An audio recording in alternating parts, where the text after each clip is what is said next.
I mean, I can't believe he's gone. You know, I talk to Ace all the time. We text all the time. We've recorded together. We've done gigs together. We've done all kinds of stuff. And it's just, he's just one of the cool, you know, he was a cool buddy, you know. But on top of that, he's just, you know, he sort of was one of the American rock and roll guitar heroes, Les Paul guy, you know. So we're losing a great one, you know.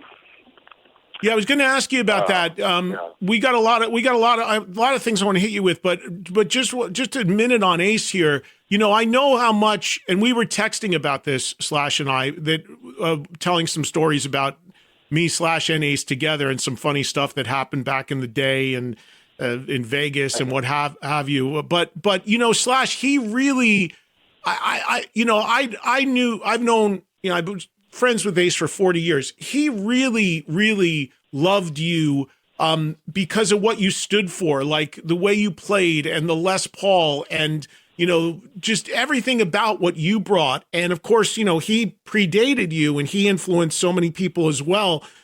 Do you remember the first interaction you had with him and when you guys first connected? What do you think? You know,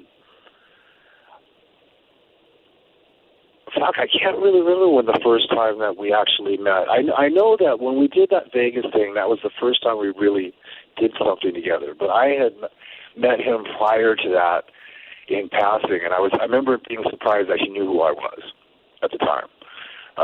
But yeah, it was in passing, but he was really nice. I can't remember where it was. I think it was, if I recall, it was in New York. But you know, I just remember being totally blown away that he knew who I was. You know, but that's how we first met. Did you? I know you always told. He was awesome. You know, growing up, I was sort of like, I know you hate this, but I was sort of not a Kiss guy back in the day. Right. When I was a kid. All my friends were, and I was sort of like, yeah. But then later on, all of a sudden, I discovered Ace Frehley, and I was like, oh wait, this guy's awesome, you know, and that changed my whole attitude towards, you know, the Frehley era Kiss, you know, and all those songs and stuff, and totally changed my whole outlook on the whole. And he was responsible for that. Yeah, I know that because that's what I was going to say to you. Because I remember you have always told me that in the early days of Guns N' Roses, it was actually Steven Adler who was like the Kiss fanatic, right? Who was the Kiss fan?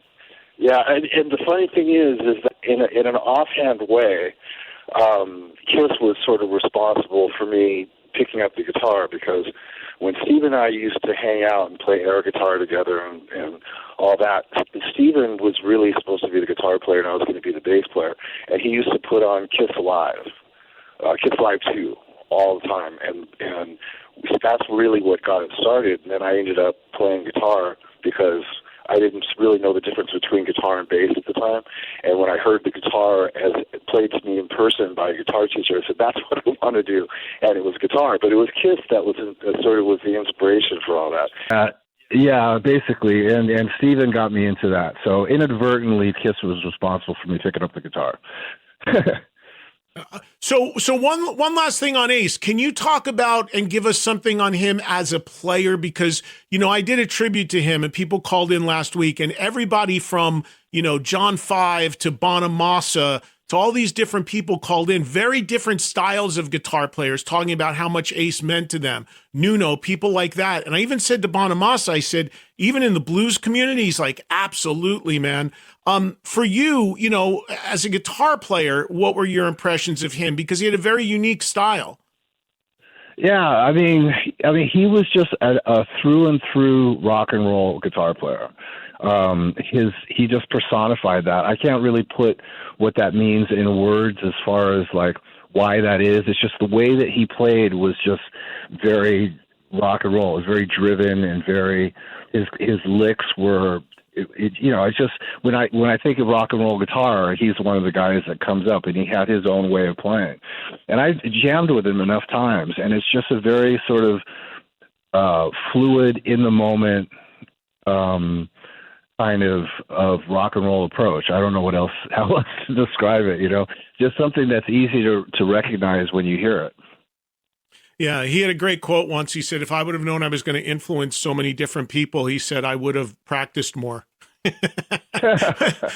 Yeah, but I mean, his kind of playing is very much off the cuff and just, right.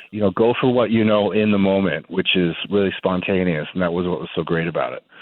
Yeah, no doubt. Well, listen, man, how's things? It was very vocal, though.